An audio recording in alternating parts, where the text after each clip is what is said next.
L'histoire de la colonisation, c'est l'histoire d'un grand bouleversement qui a façonné le monde tel que nous le connaissons. Pendant plusieurs siècles, la France a en effet édifié au-delà des océans un empire colonial de 11 millions de kilomètres carrés. Un empire qui a été conquis par la force et dans le sang.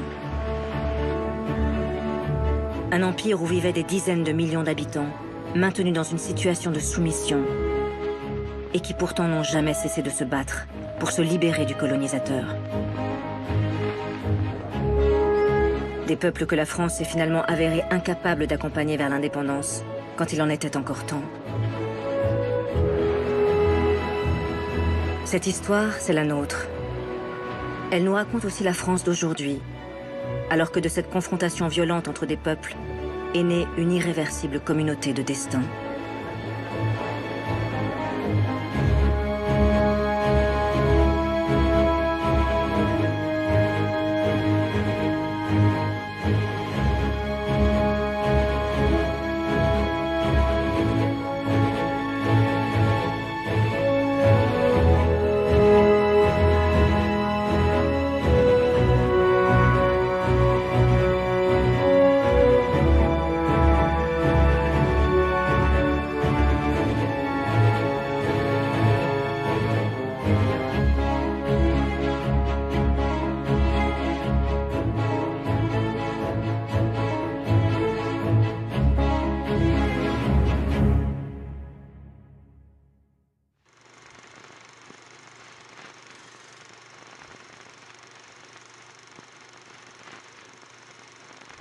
Lorsque les frères Lumière inventent le cinéma en 1895, cela fait déjà plusieurs décennies que la France est en train de façonner son empire colonial.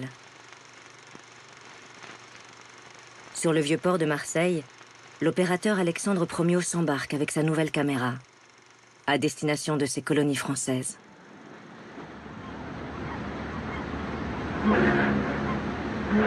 Le cinéaste imagine rapporter de son voyage des bobines pleines de rêves exotiques et de grandeur nationale. Mais ce que les images de ce précurseur du cinématographe ne montreront pas, c'est que cette extension territoriale a été, partout, le fruit de conquêtes militaires particulièrement violentes.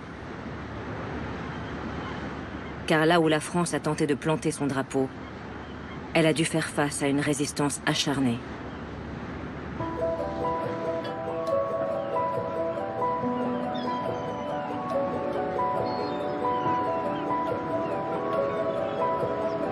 Parvenu de l'autre côté de la Méditerranée, Alexandre Promiot découvre le port d'Alger, façonné par des années de présence française.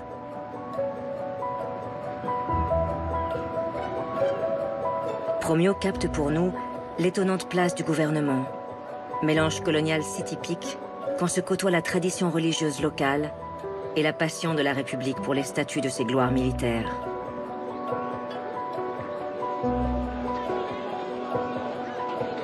L'opérateur est fasciné par l'exotisme méditerranéen qui s'offre à lui. Dans l'objectif de Promiot, la capitale de l'Algérie semble bien sûr apaisée, car cela fait 60 ans que les Français se sont installés ici. Pourtant, cette conquête de l'Algérie a été une véritable guerre, longue et meurtrière.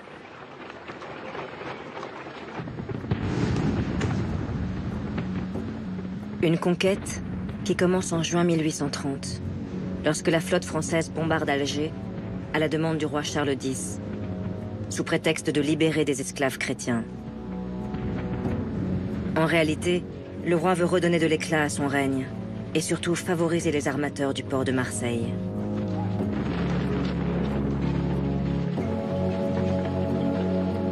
Grâce aux peintures d'Horace Vernet, qui a immortalisé cette conquête, nous mesurons la violence d'une campagne dirigée par le maréchal Bugeaud. Bugeaud, monarchiste exalté, a fait le choix d'une guerre sans merci. Ses troupes ont l'ordre de tout détruire sur leur passage. Pillage, viol, destruction. Le pays est bientôt à feu et à sang. Une politique de la terre brûlée pour tenter de venir à bout de la résistance féroce organisée par l'émir Abdelkader, qui a rassemblé plusieurs tribus algériennes. Face à l'acharnement du théologien musulman, Bugeaud manque bientôt de troupes et doit recruter sur place des supplétifs de l'armée française. On choisit alors dans les tribus hostiles à Abdelkader des cavaliers qui forment le premier régiment de spahis algérien.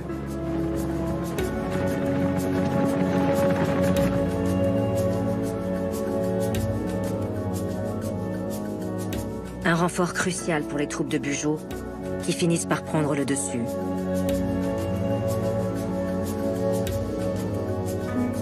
Premier héros d'une nation algérienne qui n'existe pas encore, mais dont il a fait souffler l'esprit, Abdelkader est condamné à l'exil en 1847, comme le seront la plupart des chefs de guerre qui vont se dresser contre la France.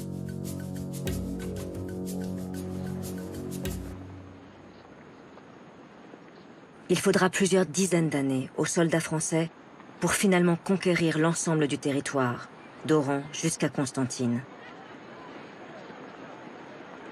Une conquête sanglante qui aura fait plusieurs centaines de milliers de victimes du côté algérien.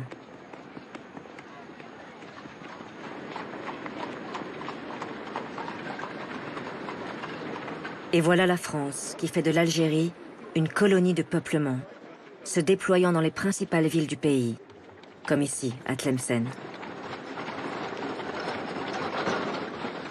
Les premiers à s'installer seront les ouvriers parisiens des manufactures nationales, mis au chômage et incités à tenter leur chance en Algérie.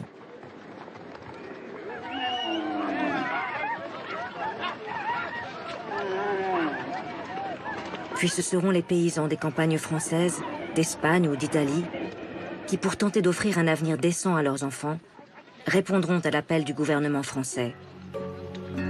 Comme le feront des milliers d'Alsaciens fuyant l'occupation allemande après 1870. Ces familles ordinaires et travailleuses découvrent ce western saharien avec ses diligences et ses escortes militaires pour s'enfoncer vers l'intérieur des terres. Souvent, à leur arrivée, ces émigrés européens ne possèdent que ce que le gouvernement veut bien leur offrir. C'est ce que raconte ce paysan de Franche-Comté. En arrivant, on nous a donné une maison, mais il n'y avait ni pain, ni eau. Nous avions seulement une couverture, une paillasse vide et un drap pour coucher 12 personnes. Puis on nous a délivré nos concessions, qui ne sont pas aussi régalantes que nous le pensions d'abord. Des terres que les colons vont s'acharner à féconder, et qui souvent ont été réquisitionnées par l'administration au détriment des Algériens.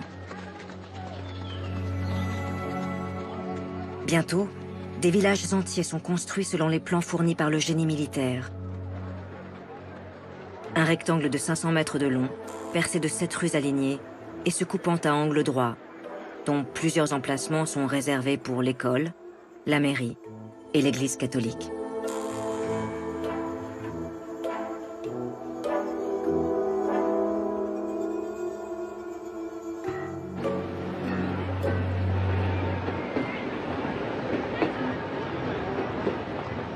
Alors que cette colonisation fait l'unanimité à Paris, quelques voix tentent de s'élever contre cette prétention de vouloir reproduire ici la France en miniature.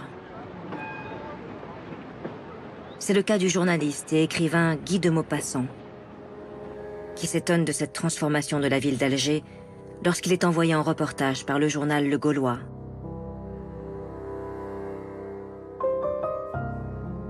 Dès les premiers pas, on est gêné. C'est nous qui avons l'air de barbares au milieu de ces barbares, mais qui sont chez eux, et à qui les siècles ont appris des coutumes dont nous semblons n'avoir pas encore compris le sens. Nos maisons parisiennes, nos mœurs que l'on veut imposer, nos usages, tout cela choque sur ce sol, comme de grossières fautes d'art, de sagesse et de compréhension. Tout ce que nous faisons ici semble un défi à la terre elle-même.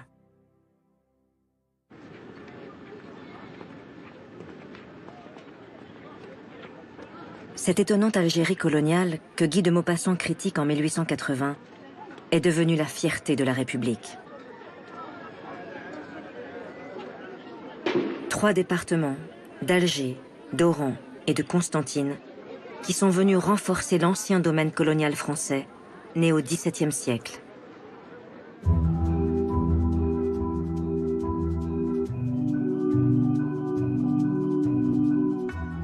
Voilà en effet près de 300 ans que la France est présente dans les Caraïbes, sur les îles de la Guadeloupe et de la Martinique. Des siècles pendant lesquels les Européens ont organisé la traite d'esclaves venus d'Afrique. Des dizaines de milliers d'hommes et de femmes arrachés à leur village parce que vendus par quelques rois africains complices, puis installés de force dans ces îles pour y travailler dans les plantations de canne à sucre ou de cacao. Des esclaves qui vont se rebeller à plusieurs reprises et qui en 1848 obtiennent par leur combat non seulement l'abolition de l'esclavage en France, mais aussi la pleine citoyenneté française, donnant naissance dans les Antilles à une société métissée qui revendique de prendre toute sa place dans la République.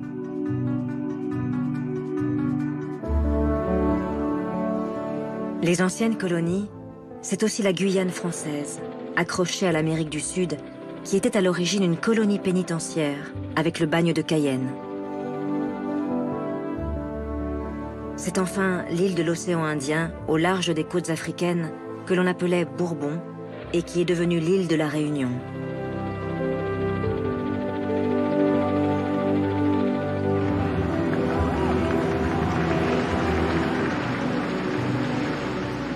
De cet ancien domaine colonial, la France s'apprête à faire un empire.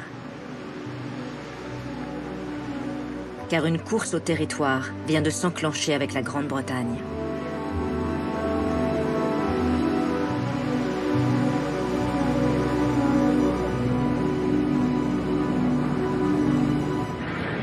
Les deux pays vivent alors une révolution industrielle, du charbon et de l'acier, qui leur donne une puissance financière et militaire sans précédent.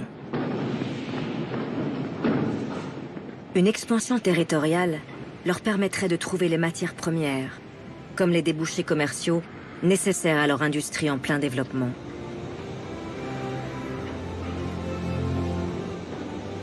L'époque sera donc celle des empires et de l'impérialisme. C'est-à-dire la domination d'un peuple par un autre peuple, afin de contrôler les richesses de territoires toujours plus vastes. Et cette domination qui nourrit les imaginaires, ils vont être nombreux parmi les élites françaises à la défendre ardemment. Lorsqu'il devient chef du gouvernement, le républicain de gauche Jules Ferry revendique pleinement cette ambition coloniale. Question de développement économique, mais aussi question de puissance qu'il faut retrouver après la défaite contre la Prusse en 1870. Ferry se lance alors dans une politique coloniale d'ampleur. Son premier objectif est de contrer les velléités britanniques et italiennes en Afrique du Nord.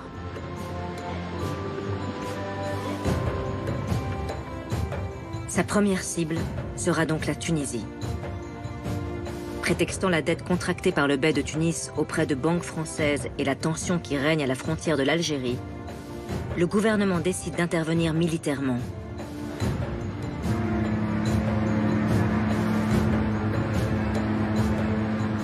Plusieurs cuirassés français se dirigent vers le port de Bizerte. 6000 soldats débarquent et marchent sur Tunis.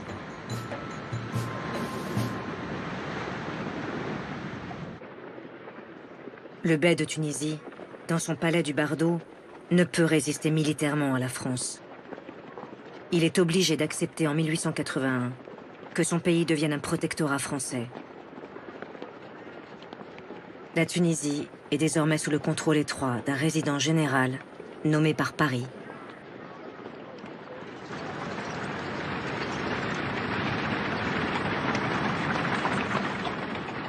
Pour Jules Ferry, cette expansion française, patriotique et économique, se double d'un objectif moral.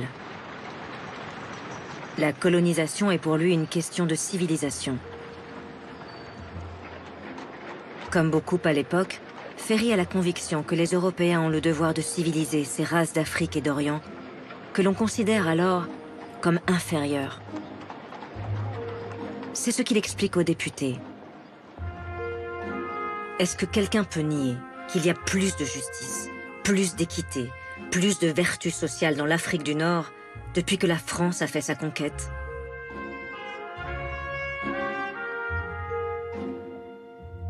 À la Chambre des députés, il n'y aura guère que le républicain Georges Clemenceau pour oser contester cette thèse d'une hiérarchie entre les races et répondre à Ferry. Depuis que j'ai vu en 1870 des savants allemands démontrer scientifiquement que la France devait être vaincue parce que le français est d'une race inférieure à l'allemand, j'y regarde à deux fois avant de me retourner vers un homme et de le qualifier d'inférieur.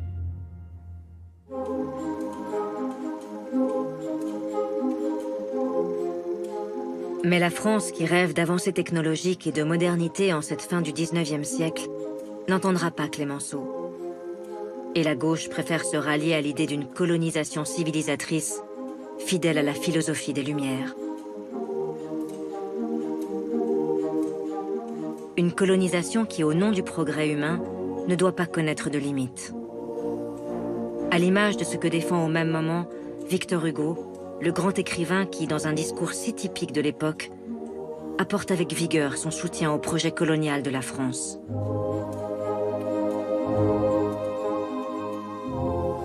Dieu offre l'Afrique à l'Europe. Prenez-la. Prenez-la, non pour le canon, mais pour la charrue. Non pour le sabre, mais pour le commerce. Non pour la bataille, mais pour l'industrie. Non pour la conquête, mais pour la fraternité. Allez, faites. Faites des routes, faites des ports, faites des villes. Croissez, cultivez, colonisez, multipliez.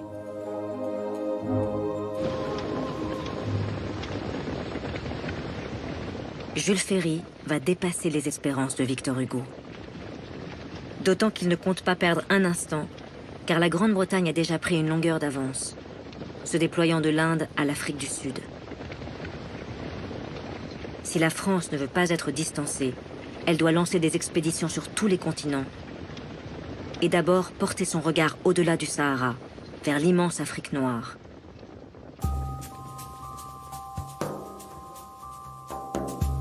Ferry envoie un jeune officier, Pierre Savorgnan de Brazza, à la découverte de la mystérieuse Afrique équatoriale, là où aucun Européen ne s'est encore aventuré.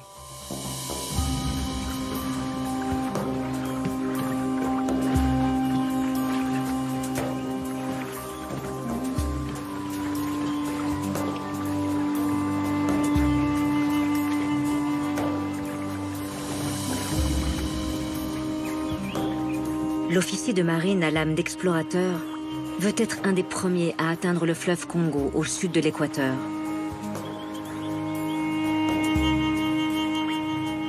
Depuis le petit comptoir français de Libreville au Gabon, Pierre Savorgnan de Brazza remonte le fleuve Ogooué et fonde une nouvelle station qu'il appelle Franceville.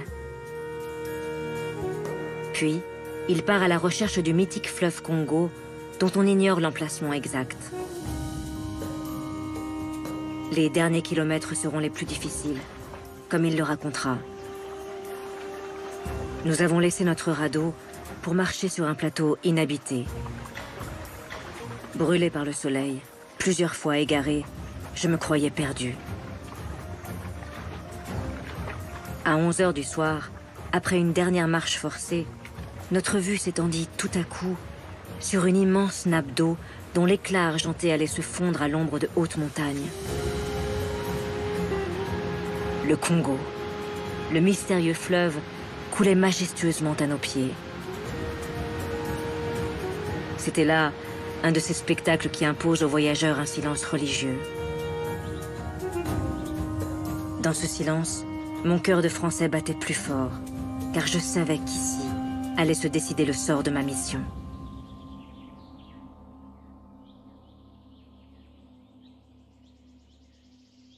Brazza est un idéaliste et pacifiste qui refuse de faire usage de la force. Il séduit le roi des Batékés, Makoko Ier, et lui propose un accord.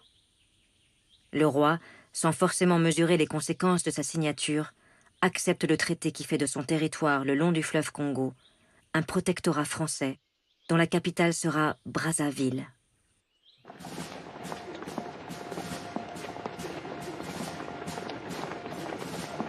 Le succès de la France au Congo crée de fortes tensions entre puissances européennes. Il devient impératif de s'entendre si chacun veut avoir sa part du continent noir. Alors, à Berlin en 1885, Anglais, Français, Belges et Allemands s'accordent sur les conditions de ce futur dépeçage de l'Afrique. Chacun pourra se lancer à l'assaut de nouveaux territoires à la condition de se mettre d'accord entre Européens sur les frontières départageant les possessions des uns et des autres.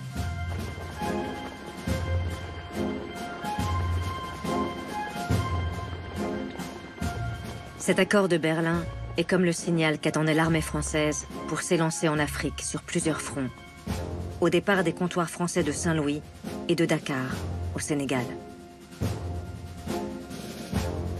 Des campagnes militaires d'ampleur qui exigent un grand nombre de soldats, et donc un recrutement local de forces supplémentaires. Comme elle le fera dans tout l'Empire, la France s'appuie ici sur les oppositions tribales ou religieuses pour attirer des volontaires. Grâce à une solde conséquente et à un statut protecteur, les tirailleurs sénégalais sont désormais plusieurs milliers. Ces soldats vont devenir l'armée coloniale la plus entraînée et la plus utilisée par la République pour mener sa conquête du continent. Et cette conquête va être sanglante.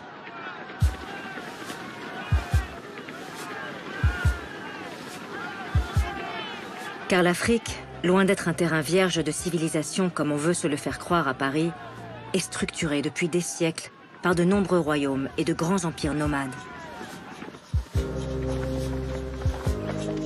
Le premier adversaire à se lever sur le chemin des Français est le roi Béhanzin du Dahomey, futur État du Bénin. Béhanzin, présenté dans la presse parisienne comme un roitelet sanguinaire et esclavagiste, a surtout osé refuser le protectorat qu'on lui proposait. À plusieurs reprises, le roi du Dahomey interpelle le président de la République. Dieu a créé le noir et le blanc, chacun pour habiter la terre qui lui a été désignée. Le blanc s'occupe de commerce et le noir accepte de faire le commerce avec le blanc. Mais les rois du Dahomey n'ont jamais donné leur territoire. Ils ne le peuvent pas, c'est impossible. Et jamais nous ne céderons.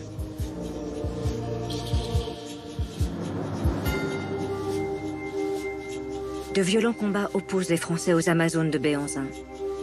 5000 combattantes particulièrement entraînées, mais qui seront écrasées par les troupes coloniales.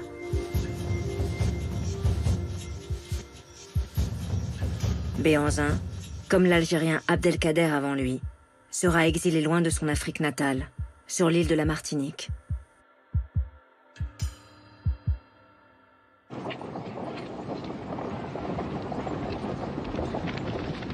L'armée française progresse maintenant au nord du Dahomey.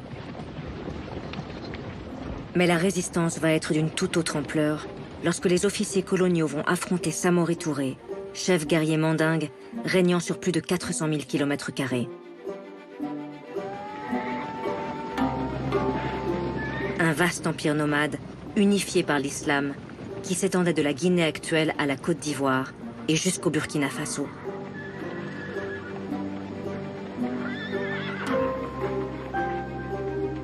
Pendant 15 ans, Samori Touré va se battre contre les Français.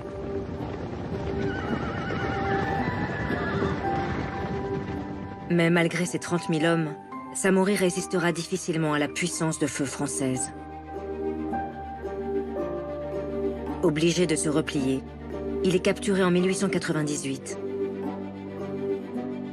On le voit sur cette photographie écouter la sentence qui le condamne à l'exil sur une île du Gabon, où les conditions de détention seront telles qu'il mourra rapidement d'une pneumonie.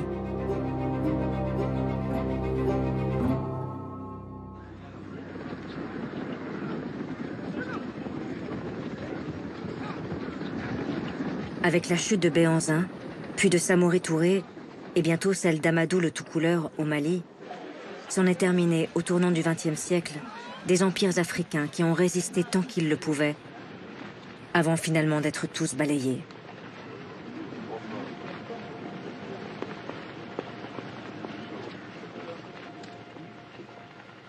En quelques décennies, les puissances européennes ont réussi leur mainmise sur le continent africain. L'Allemagne défend ses possessions de Namibie au sud, du Rwanda et de la Tanzanie à l'est, du Cameroun et du Togo à l'ouest. Le Portugal tente de préserver ses colonies d'Angola et du Mozambique. Les Anglais, eux, rêvent de faire la jonction entre le Caire au nord et le Cap tout au sud, grâce à leurs colonies du Kenya et d'Ouganda. Quant aux Français, ils sont enfin parvenus à réunifier autour du lac Tchad toutes leurs possessions africaines, depuis l'Algérie au nord, les comptoirs du Sénégal à l'ouest, jusqu'à Brazzaville, en Afrique équatoriale.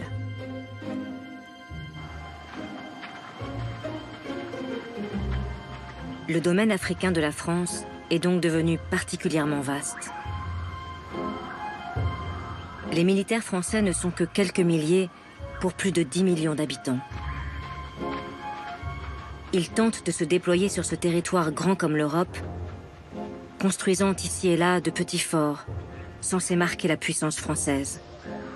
De Dakar à Cotonou, en passant par Bamako, Abidjan ou Conakry.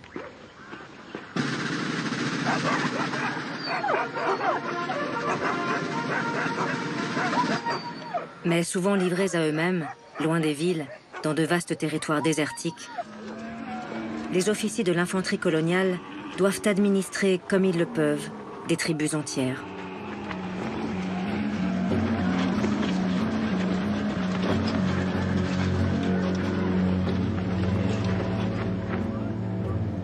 C'est le cas du capitaine Émile Coquibus, perdu au cœur de la Guinée, et qui nous a laissé un fonds exceptionnel de photographies prises lors de ses séjours en Afrique noire.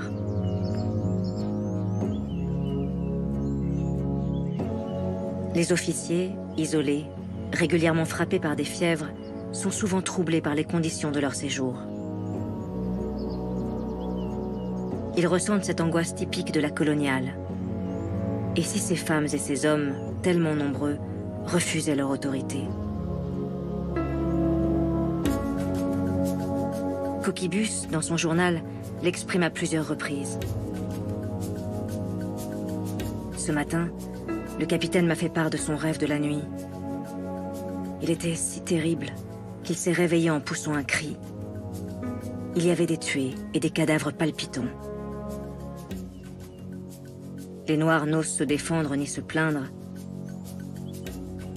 Mais à quand leur révolution de 1789? Pourvu qu'ils ne tournent pas un jour leur colère contre nous.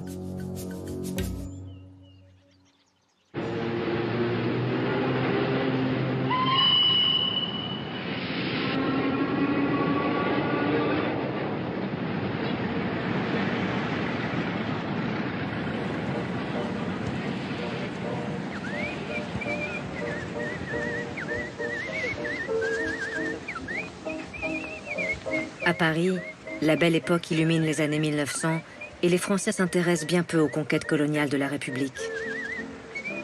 On veut croire en la fée électricité, à la révolution de l'automobile et du cinématographe.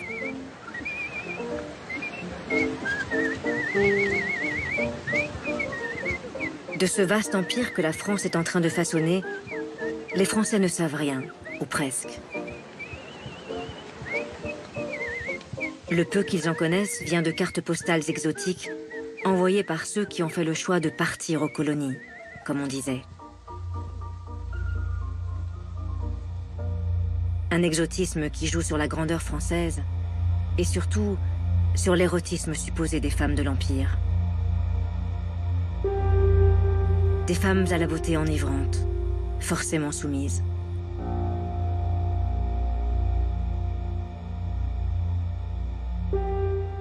Un imaginaire de la femme-objet à disposition du colonisateur qui sera un puissant levier pour attirer de nouveaux candidats au départ, à destination de ce monde pour l'heure essentiellement militaire et masculin.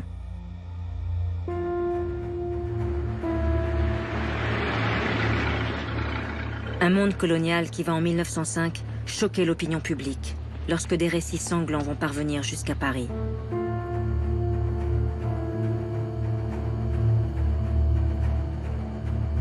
Plusieurs polémiques éclatent après la parution d'articles dans la presse satirique relatant tel ou tel massacre. Et à Paris, on commence à s'inquiéter de cette prétendue mission civilisatrice qui peut conduire aux pires excès de la part des militaires et des fonctionnaires français. Vers un homme dont les Français ne pourront contester l'intégrité.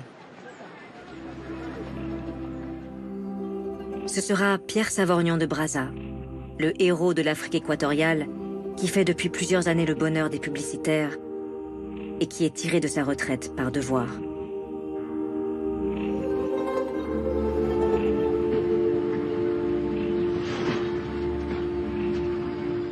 Malgré sa notoriété en métropole, lorsque Brazza arrive à Libreville en 1905 pour commencer son inspection, l'accueil est glacial.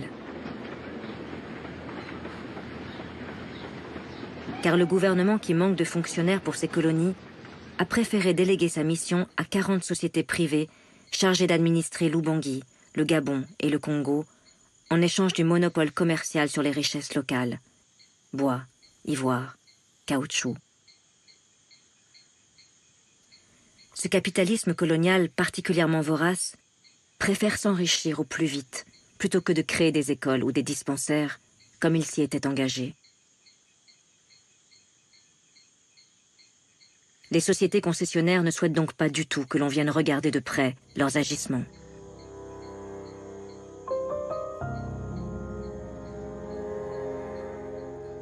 Pierre Savorgnan de Brazza compte pourtant bien mener sa mission à son terme. Et ce qu'il va découvrir est particulièrement effarant. La France a en effet instauré dans l'Empire une règle de plusieurs journées par an de travail obligatoire pour tous ces sujets, afin d'avoir de la main-d'œuvre pour construire des routes et des voies de chemin de fer. Mais les compagnies concessionnaires détournent à leur profit le système, obligeant les hommes à travailler dans leurs plantations. Pire, pour que les hommes se soumettent à ce travail forcé, elles ont pris la sordide habitude de séquestrer femmes et enfants dans un camp, en attendant que leurs maris terminent leur corvée.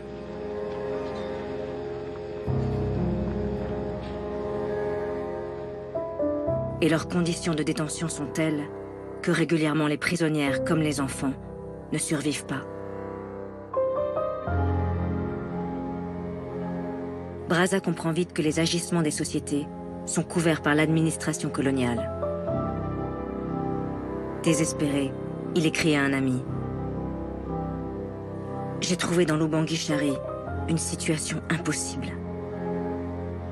C'est la continuation pure et simple de la destruction des populations. »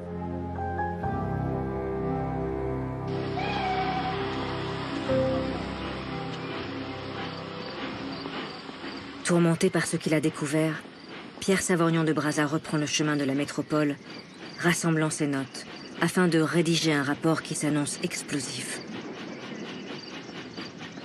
Mais les conditions de sa mission, qui a duré 6 mois, l'ont affaibli. Et sur le chemin du retour, il ressent de violentes fièvres tropicales. Le bateau doit s'arrêter d'urgence à Dakar, au Sénégal. On transporte sa civière jusqu'à l'hôpital de la ville, où à bout de force, Pierre Savorgnan de Brazza s'éteint le 14 septembre 1905.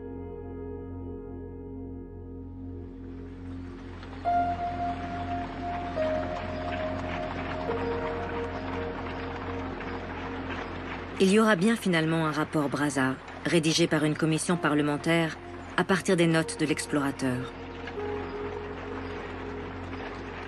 Mais le document ne sera pas rendu public et sera envoyé aux archives par le chef du gouvernement, Georges Clemenceau, qui, une fois au pouvoir, ne critique plus du tout la grande œuvre civilisatrice française, malgré ses dérives.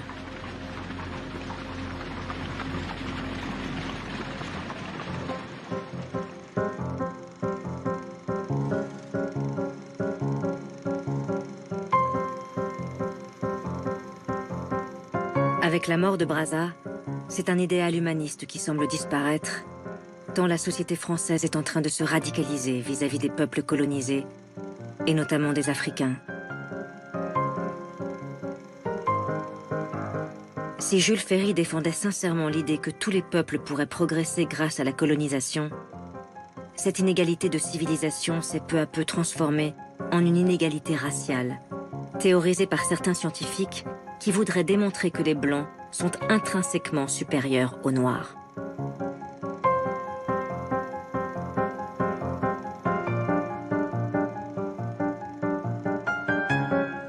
Ainsi va la France en ce début de XXe siècle, qui fait un triomphe à Foutit et Chocolat sur la scène du Nouveau Cirque à Paris, comme une allégorie de la société de l'époque.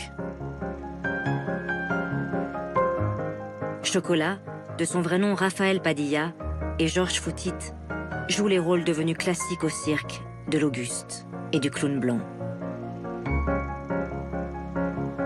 La maladresse de l'Auguste face à la rigueur du clown blanc. Mais cette fois, Chocolat et Foutit incarnent une inégalité visible et mise en scène pour le plus grand bonheur du public parisien.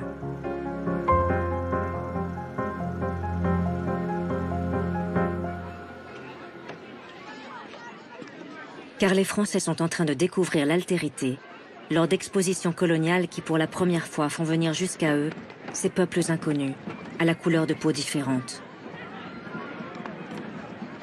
À Lyon, Nantes, Toulouse ou Marseille, ces expositions connaissent un grand succès.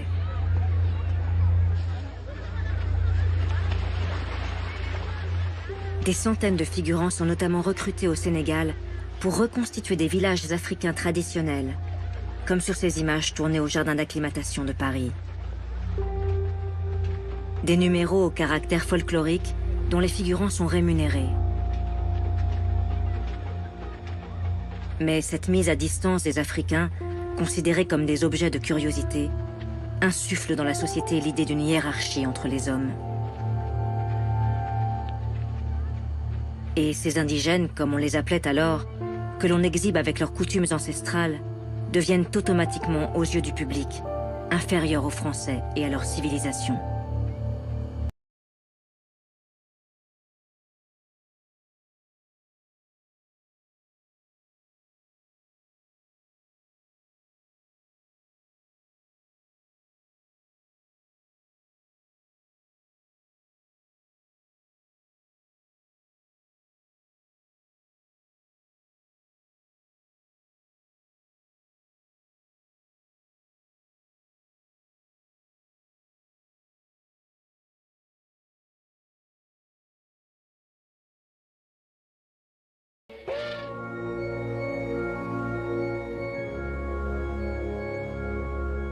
C'est une véritable mythologie coloniale que le gouvernement va forger peu à peu et diffuser dans la société, notamment sur les bancs de l'école.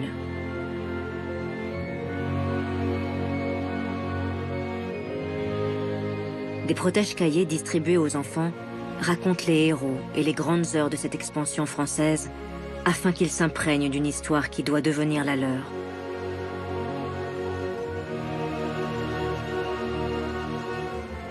Des enfants à qui l'on décrit sans leur épargner aucun détail morbide la dernière conquête française, celle de l'île de Madagascar, qui a fait plus de 20 000 morts parmi les Malgaches. Une campagne meurtrière, dirigée par le général Gallieni, que l'on présente aux enfants comme un héros. Un héros confronté à la reine de Madagascar, Ranavalona, qui, pour avoir osé soulever son peuple contre la France, sera obligé d'abdiquer et de partir en exil. Laissant en 1897 la place libre aux Français sur l'immense île de l'océan Indien.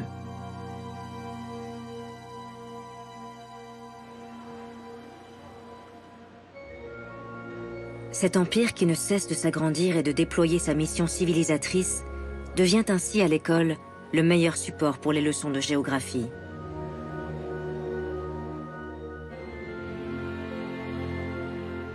En plus de Madagascar, devenue une colonie française dirigée depuis Tananarive, l'Empire français compte désormais les îles du Pacifique et de l'Océanie, avec Tahiti, les îles Marquises et l'île pénitentiaire de la Nouvelle-Calédonie, toutes conquises au XIXe siècle.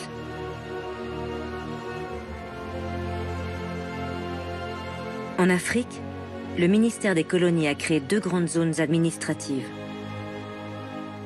L'AOF, Afrique occidentale française, dirigée depuis Dakar, et l'AEF, Afrique équatoriale française, dont la capitale est Libreville.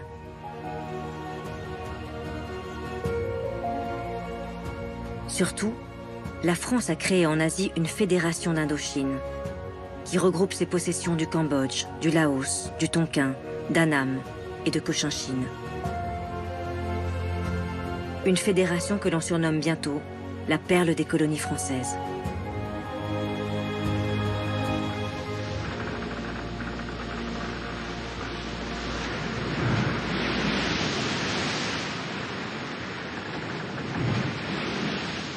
Lorsqu'Edgar Humbert s'embarque à Marseille en 1905, avec son épouse Marthe, ce sont 30 jours de traversée qui attendent le jeune couple pour rejoindre la péninsule indo-chinoise.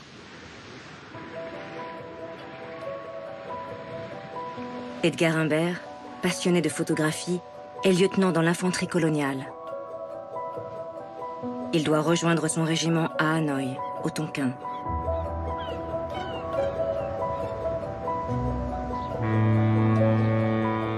La traversée est une succession d'étapes exotiques qui éblouissent ceux qui ont la chance de partir.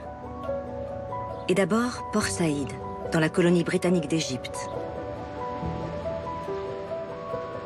Puis c'est le passage du canal de Suez, que le Français Ferdinand de Lesseps a fait creuser pour relier la Méditerranée à la mer Rouge, afin de pouvoir rejoindre plus rapidement l'Asie.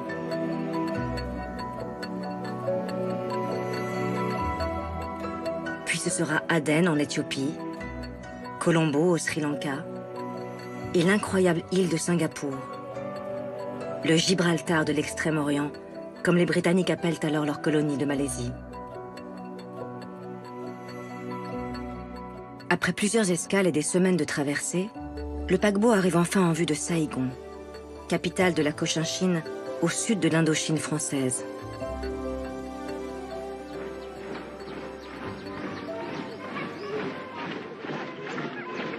Dans la ville, édifiée presque entièrement par les Français pour concurrencer Singapour, Edgar Humbert est fier d'assister au défilé de ses camarades de l'infanterie coloniale.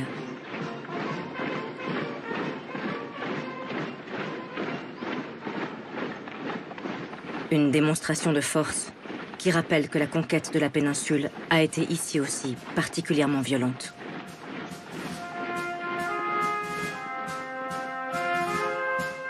Une conquête en plusieurs vagues. En 1859 d'abord, au prétexte de défendre des missionnaires catholiques en Cochinchine, puis en 1881, à l'initiative de Jules Ferry, pour lutter contre l'impérialisme chinois au Tonkin. Cette expédition du Tonkin avait été d'une telle barbarie que les articles dans Le Figaro, écrits par un jeune officier de marine, Pierre Loti, avaient alors fait scandale à Paris. Pierre Loti, dont les récits d'aventure feront plus tard la gloire, avait retranscrit honnêtement ce que ses camarades matelots avaient ressenti pendant la bataille. Et le résultat pour le lecteur du Figaro avait été glaçant.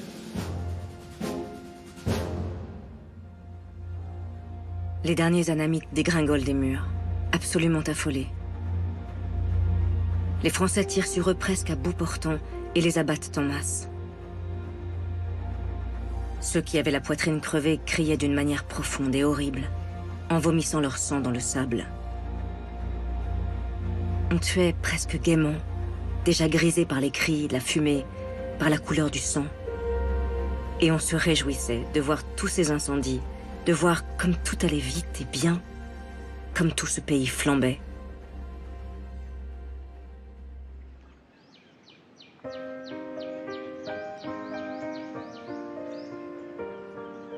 Marthe et Edgar Humbert, 25 années plus tard, sont éblouis par l'œuvre coloniale française lorsqu'ils arrivent enfin à Hanoï, capitale de l'Indochine.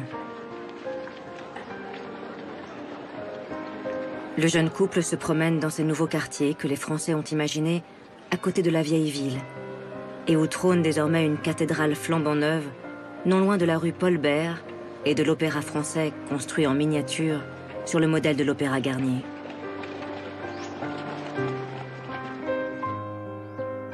Edgar et Marthe sont heureux dans cette capitale aux airs provinciaux qui voit le jeune couple emménager dans une belle demeure à la décoration coloniale si typique.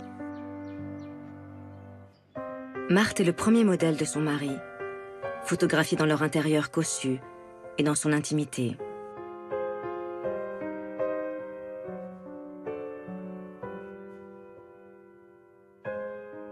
Une vie qui pourrait sembler douce et propice à la rêverie si Edgar, l'officier de l'infanterie coloniale, n'avait pas rejoint son régiment composé de tirailleurs indochinois recrutés sur place.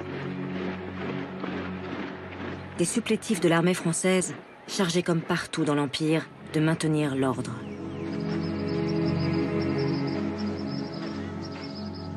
Et l'ordre, c'est la lutte contre ceux que l'on appelle alors les pirates.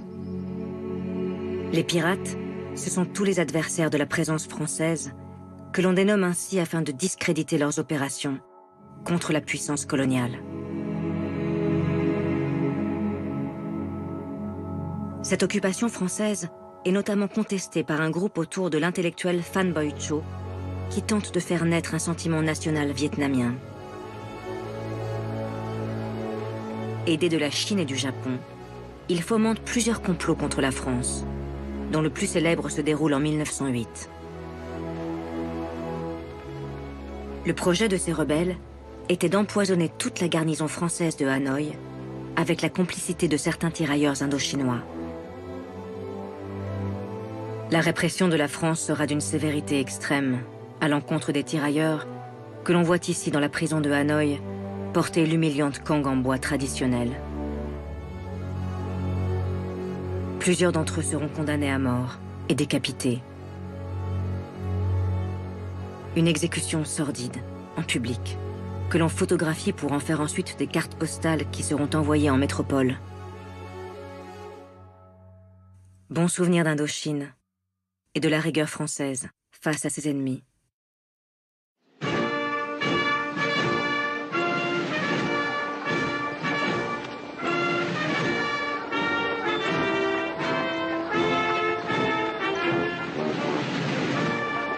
Présente désormais sur tous les continents du globe, la France n'en a pourtant pas encore terminé avec son ambition coloniale démesurée. À la Chambre des députés, un parti colonial s'est constitué, recrutant au sein de tous les groupes politiques une centaine d'élus favorables par idéologie ou par intérêt aux colonies françaises. Ce parti colonial, dirigé par le député d'Oran Eugène Etienne, est devenu en quelques années incontournable. C'est sous son influence qu'a été menée l'opération de Madagascar, et c'est ce puissant lobby qui s'apprête une nouvelle fois à plonger le pays dans une longue et sanglante guerre impériale.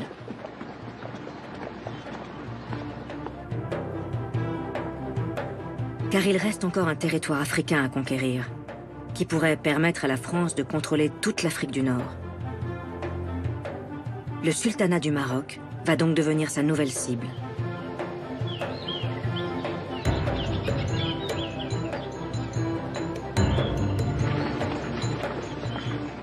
Le jeune sultan Moulay Abdelaziz, à l'abri des hauts murs de son palais de Fès, était pourtant parvenu à préserver l'indépendance de son petit pays, poursuivant la politique de ses prédécesseurs qui commerçaient depuis longtemps avec les Européens.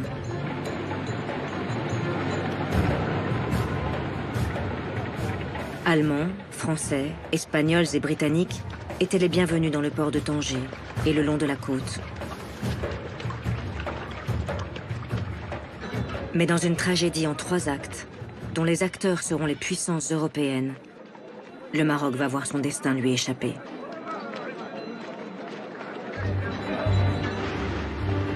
Le premier acte débute en 1904, lorsque la France et la Grande-Bretagne décident de solder leurs contentieux coloniaux et de s'allier. Ce que l'on a appelé l'entente cordiale comporte plusieurs protocoles, dont un qui consiste à échanger le droit des Anglais à contrôler l'Égypte contre celui des Français à contrôler le Maroc. Un accord qui exaspère l'Allemand Guillaume II. Le Kaiser fait alors une entrée fracassante dans les rues de Tanger, en 1905, pour soutenir le sultan marocain face aux appétits français. La tension est telle que l'on convoque une conférence internationale à Algésiras en 1906. Mais les Français et leurs alliés parviennent à imposer leur vue aux Allemands. Les Marocains, impuissants, sont alors obligés de céder à la France et à l'Espagne le contrôle des villes côtières de Tanger et Casablanca. Si les deux puissances n'ont pas le droit d'intervenir à l'intérieur du pays, elles peuvent désormais déployer leurs troupes le long de la côte, comme elles l'exigeaient.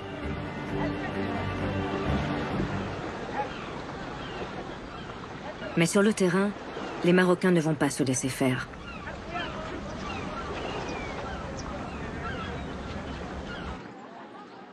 Lorsqu'en 1907, le croiseur français le Galilée débarque 60 hommes dans la ville de Casablanca, la réaction des tribus berbères est immédiate. Plusieurs soldats français sont tués.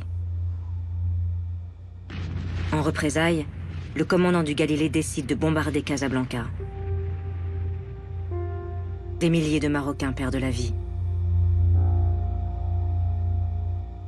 Le pouvoir du sultan Moulay Abdelaziz ne résistera pas à l'onde de choc. Il doit abdiquer sous la pression de son frère, qui lui reproche d'avoir bradé la souveraineté marocaine à la conférence d'Algésiras. Le nouveau sultan Moulay Abdelhafid pense, lui, pouvoir tenir tête aux Français et aux Espagnols. Il n'en sera rien.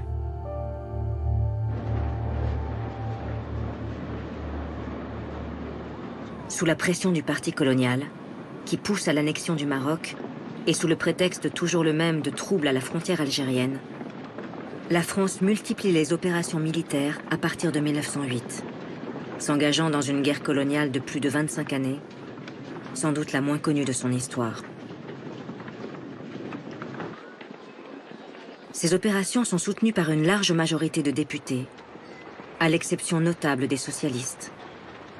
Leur leader, Jean Jaurès, dénonce à plusieurs reprises à la tribune ces interventions particulièrement violentes.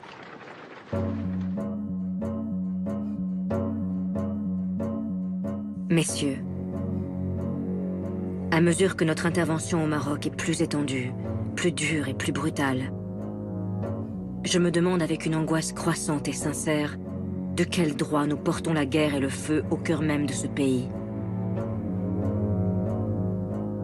Au Maroc, il y a un peuple effervescent et indépendant, qui a plus que nous ne l'imaginons la fierté de sa vieille histoire, qui se rappelle qu'il a successivement refoulé de son sol les Portugais, les Espagnols, les Anglais. Ce n'est pas un peuple accoutumé à subir en silence une domination tyrannique. Mais les dénonciations de Jaurès resteront vaines. Et les soldats français continuent de partir en nombre vers le Maroc. Alors, dans un deuxième acte, c'est l'Allemagne qui pousse ses pions. Le Kaiser Guillaume II comprend que la France ne compte pas respecter l'accord d'Algésiras et qu'un partage du Maroc est devenu inéluctable. Il envoie au large d'Agadir ses croiseurs, le Panthère et le Berlin, menaçant d'intervenir militairement. Un coup d'Agadir qui permet à l'Allemagne d'exiger des compensations en contrepartie de son éventuel accord sur le découpage du pays. Et lors du troisième acte de ce drame marocain, en 1912, c'est une nouvelle fois un partage territorial entre Européens qui est finalement décidé. La France obtient un protectorat sur le Maroc comme elle le souhaitait. En échange, elle doit céder à l'Allemagne des terres françaises en Afrique équatoriale afin d'agrandir la colonie allemande du Cameroun. L'Italie, elle, est autorisée à s'installer en Libye. Quant à l'Espagne, elle gardera le contrôle du nord du Maroc, autour de Ceuta, ainsi qu'au sud, dans la province du Sahara occidental, appelée Rio de Oro.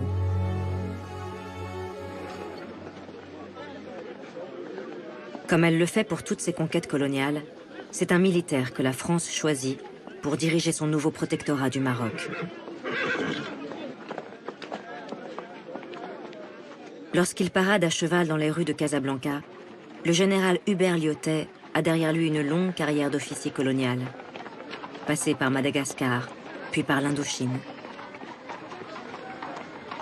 Après les campagnes violentes d'un Bugeaud ou d'un Gallieni, voici venu le temps d'un visionnaire de l'Empire, obsédé par la mission civilisatrice de la France.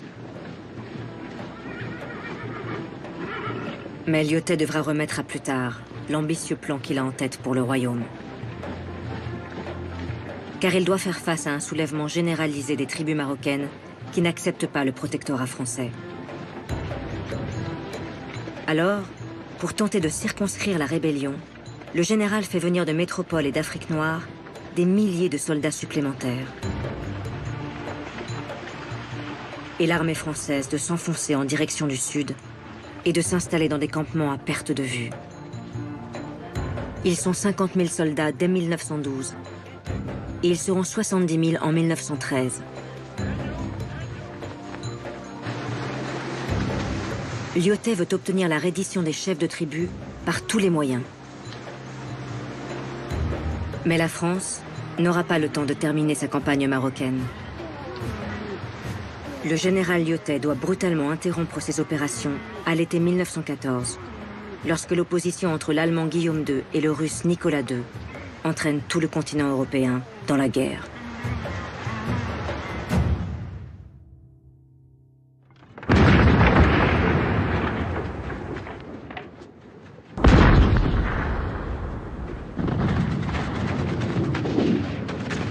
Pour surmonter l'épreuve qui l'oppose à l'Allemagne, la France va devoir mobiliser plus de 6 millions d'hommes.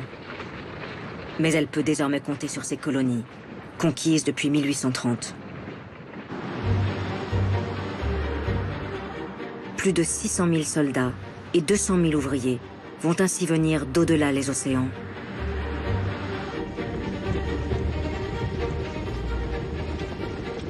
Sur les plages de la Somme, comme sur les routes de Champagne, vont déferler l'impressionnante cavalerie des spahis algériens. Les tirailleurs sénégalais, les tirailleurs venus d'Algérie et du Maroc, ceux arrivés de l'île de Madagascar, ceux venus de la lointaine Indochine, comme les soldats kanaks et papous débarqués des îles de l'océan Pacifique.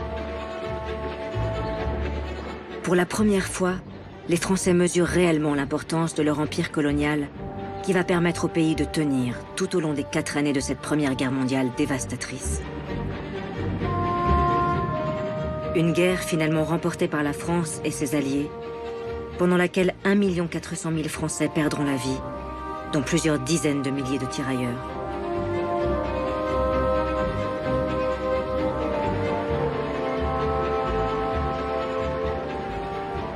Et quand les soldats des colonies défilent sur les Champs-Élysées pour fêter la victoire, la France, renaissant de ses cendres, compte plus que jamais renforcer son empire.